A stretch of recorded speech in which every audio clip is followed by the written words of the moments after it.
Hello. Hello.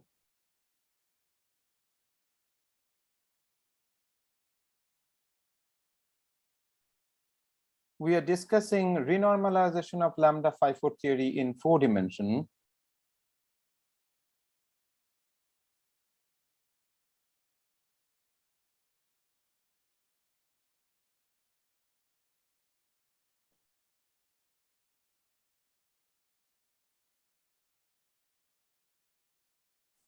In 4-dimension, lambda phi-4 is renormalizable, as we have discussed earlier. What that means is that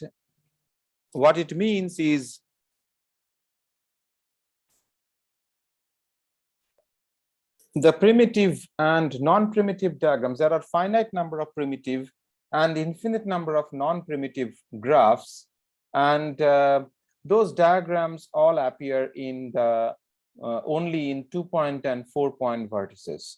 This is what we have discussed before, and the approach that we are taking to cure those divergences is to cancel the divergences by adding counter terms in the Lagrangian, so that the original diagram and the diagram produced by counter terms will balance each other, so that the net contribution will be finite. But this cancellation of infinite by infinity cannot be done just cancelling an infinity by infinity. There has to be a systematics. That procedure doesn't make any sense, cancelling an infinity by an infinity. What we have to do is to regularize the theory. What it means is that we will do the whatever results we get for the Feynman integrals, we will do an analytic continuation of those to a more general expression, such that where the regularization parameter will appear, such that when the regularization parameter is lifted or sent to 0, the diagram becomes infinity. And it is at the regularized version, at the regularized level, we have to cancel the portion that is supposed to diverge in the limiting process. We have to cancel the contribution between the original Feynman diagram and the counter term Feynman diagram. And after the cancellation, if we take epsilon going to 0 limit, it will not diverge anymore. It will give a finite contribution, and we have to study those finite contributions. So this is the approach that we are taking. And the regularize, so that means we have to regularize Feynman diagrams, Feynman integrals.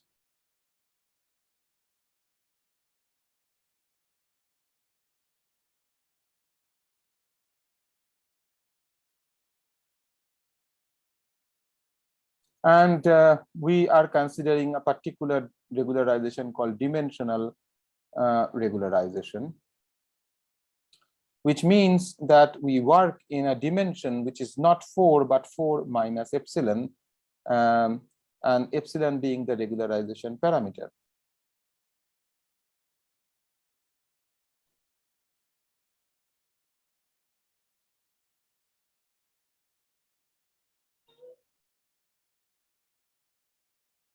Now, of course, the Feynman integrals are the momentum integrals in Euclidean space. So these are Euclidean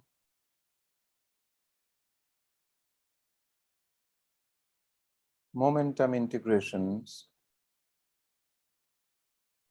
and calculating it in 4 minus epsilon, where epsilon is a small parameter, does not make sense.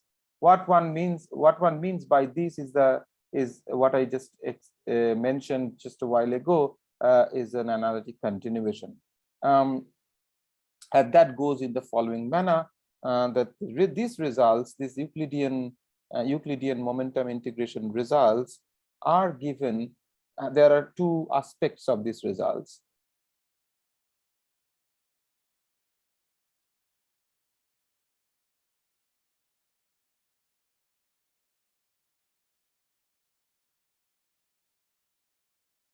One, they are given in terms of gamma functions, as we have seen earlier. These gamma functions, which have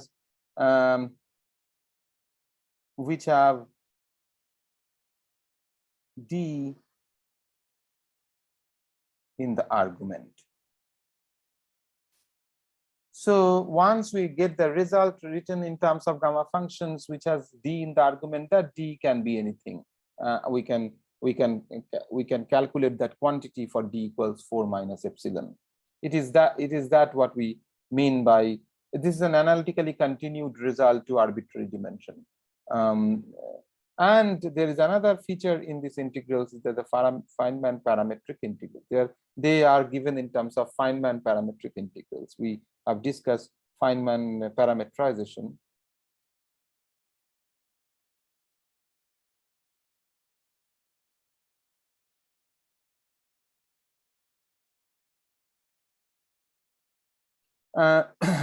These integrals can also be written in terms of gamma functions.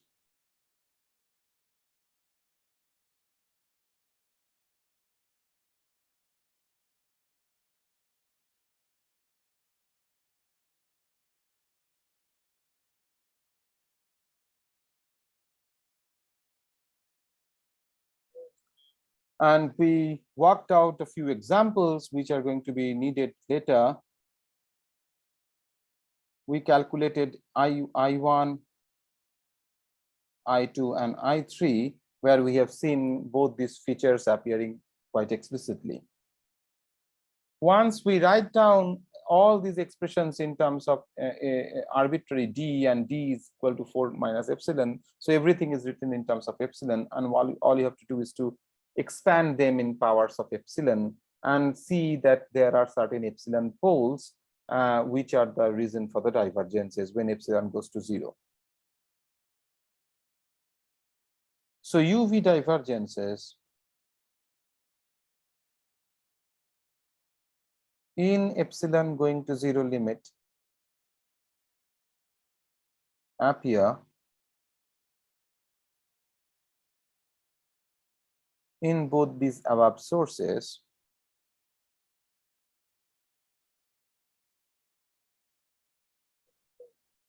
and therefore it is essential for us to understand the singularity structure or the behavior of the gamma functions, and not only that, the behavior of the gamma functions near the singularity, because we are having an epsilon parameter which is near the singularity, which goes to when singularity appears when epsilon goes to 0.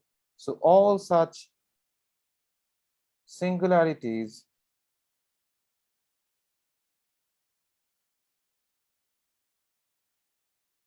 are poles in epsilon, and the general formula that we should use, we need is the following: gamma minus n plus epsilon. So gamma function has singularity at when the argument is 0, -1, -2, and so on.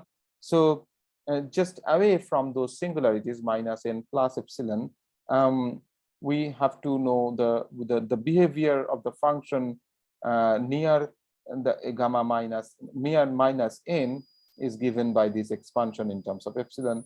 So it is given by this.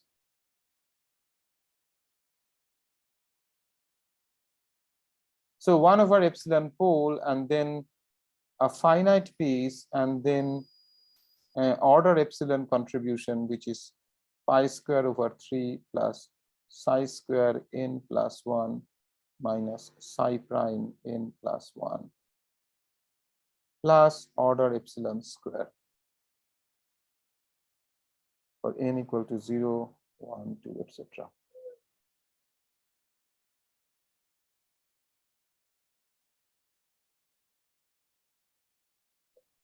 And in this expression, psi is the Euler digamma function.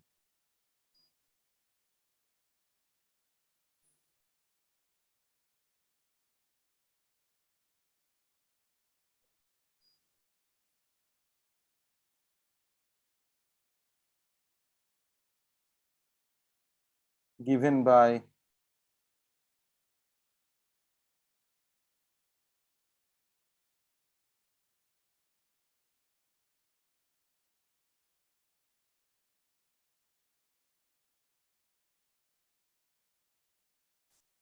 ddz of log z, log gamma z, and here are the relevant values, psi n plus 1 is given by minus gamma for n equal to 0, 1 plus half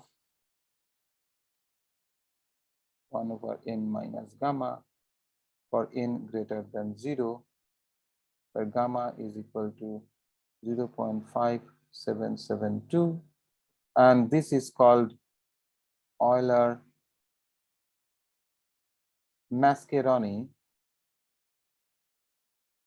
constant. Psi prime derivative of psi at n plus 1 is given by pi square over 6 for n equal to 0, pi square over 6 plus, not plus, minus sum over k equals 1 to n, 1 over k square for n greater than 0. Okay.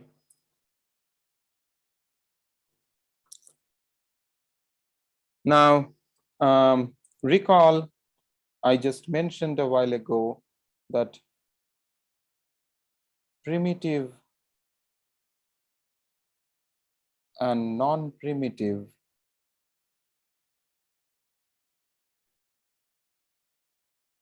divergences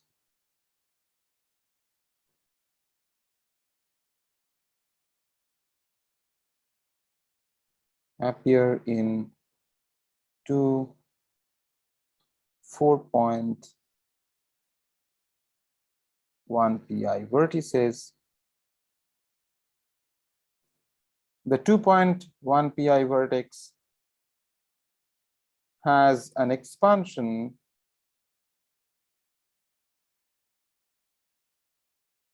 this is the order lambda contribution, then this is the order lambda square, and there is another lambda square contribution, which is this. This diagram is called tadpole. It is a tadpole with two legs. Earlier, we encountered tadpole with one leg in phi cube theory. This is called double scoop. And this is called sunset diagram.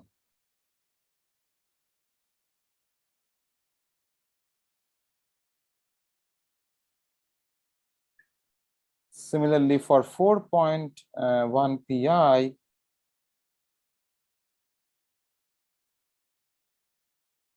we of course have the first contribution coming from the tree level diagram, which is finite.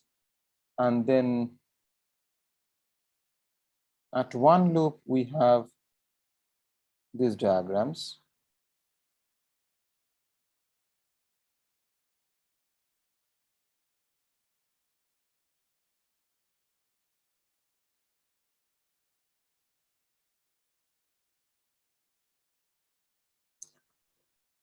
And these basically all these three diagrams have the same divergence structure, except that their external legs have different topological configurations. And other than that, the divergence structure is the same. It's called a fish diagram.